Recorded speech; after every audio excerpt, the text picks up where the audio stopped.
Gubernur Aceh Nova Iriansyah mendukung penuh usaha tembakau Gayo sebagai produk unggulan di Kabupaten Aceh Tengah. Ia mengatakan, selain kopi, tembakau juga menjadi produk usaha unggulan dataran tinggi Gayo. Namun puluhan tahun terakhir perkembangan tembakau sudah redup. Ini momentum membangkitkan kembali kejayaan tembakau Gayo, kata Nova saat meluncurkan cerutu Gayo Mountain Cigar yang diproduksi UMKM Gayo Mountain Cigar di Galeri Kopi Indonesia, Gampong Kayukul, Kecamatan Pegasin, Aceh Tengah, Kamis 3 Desember 2020. Nova mengatakan tembakau Gayo dapat berkembang jika didukung oleh semua pihak, tidak hanya pemerintah Aceh, Pemkab Aceh Tengah, Kanwil Bea Cukai, hingga aparat TNI Polri perlu terlibat dalam mendukung.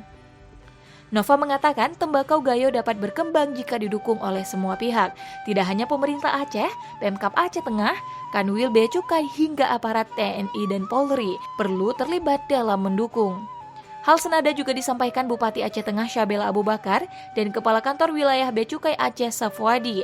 Mereka mendukung pengembangan tembakau Gayo untuk diolah menjadi berbagai barang turunan agar dapat diekspor ke luar negeri.